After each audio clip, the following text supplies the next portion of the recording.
Arranged marriage or love marriage? എന്നോട് ആർക്ക് question ചോദിച്ചാലും ഞാൻ എപ്പോഴും പറയും ലവ് മാരേജ്. കാരണം എന്താണെന്നറിയോ, എനിക്ക് അറേഞ്ച്ഡ് മാരേജിൽ ഒരു ചെക്കനെയും കിട്ടാൻ പോകുന്നില്ല. നിങ്ങൾ നിങ്ങളുടെ വീട്ടുകാർ പറയുന്നതെല്ലാം കേൾക്കും, അവർ പറയുന്ന പോലത്തെ ഔട്ട്ഫിറ്റ്സ് ഇടും, അവർ പറയുന്ന തിങ്സ് എല്ലാം ചെയ്യുവാണെങ്കിൽ നിങ്ങൾക്ക് അറേഞ്ച്ഡ് മാരേജിൽ ആരെങ്കിലും കിട്ടുമായിരിക്കും. പക്ഷെ നിങ്ങൾ എന്നെ പോലെയാണെന്ന് വിചാരിച്ചു, നിങ്ങൾ വിചാരിക്കും ഞാൻ ഭയങ്കര വലിയൊരു ഗുണ്ടയാണെന്ന്.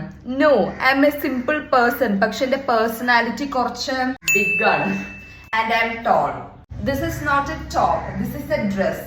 ഇത് മനസ്സിലാവുന്നവർക്ക് ഫാഷൻ സെൻസ് ഉണ്ട്, അല്ലാത്തവർക്ക് ഇല്ല. അപ്പോ നമുക്ക് ഇങ്ങനത്തെ ക്ലോത്ത്സ് ഇടാൻ ഇഷ്ടമുണ്ടെങ്കിലും നിങ്ങൾക്ക് അറേഞ്ച്ഡ് മാരേജ് കിട്ടാനുള്ള ചാൻസസ് വളരെ കുറവാണ്. ഞാൻ എന്നെ പൊക്കി പറയാന്ന് ഞാൻ പറയുമല്ല, പക്ഷെ ആക്ച്വലി ഞാൻ ഭയങ്കര ഒരു ഡീസന്റ് കൊച്ചാണ്. പക്ഷേ എന്റെ നാട്ടിൽ നിങ്ങൾ ഒന്ന് എന്നെ പറ്റി അന്വേഷിച്ച് നോക്കൂ, എനിക്ക് ഉറപ്പാണ് നല്ലൊരു അഭിപ്രായമേ ഉണ്ടാവില്ല. എന്തുകൊണ്ടാ? ഒന്നുമില്ല റീസൺ. അവർക്ക് ഫാഷൻ സെൻസ് ഇല്ല. അപ്പൊ അവർ ഇങ്ങനെ ഔട്ട്ഫിറ്റ്സ് ഇടുന്നവരെയൊക്കെ എന്ത് ക്യാരക്ടർ ജഡ്ജ്മെന്റ് ചെയ്ത് കളയും. അതൊരു സാഡ് റിയാലിറ്റി ആണ്. നമ്മൾ ഇടുന്ന ഔട്ട്ഫിറ്റ്സിന്റെ ബേസ് ചെയ്തിട്ടായിരിക്കും നമ്മുടെ ക്യാരക്ടറും ജഡ്ജ് ചെയ്യുന്നത്.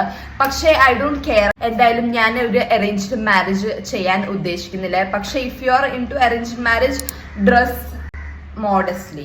എനിക്കറിയില്ല അത് എന്താ ഉദ്ദേശിക്കുന്നതെന്ന്, പക്ഷെ എന്നാലും മോഡസ്റ്റ് ആയിട്ട് ഔട്ട്ഫിറ്റ്സ് ഇടാം.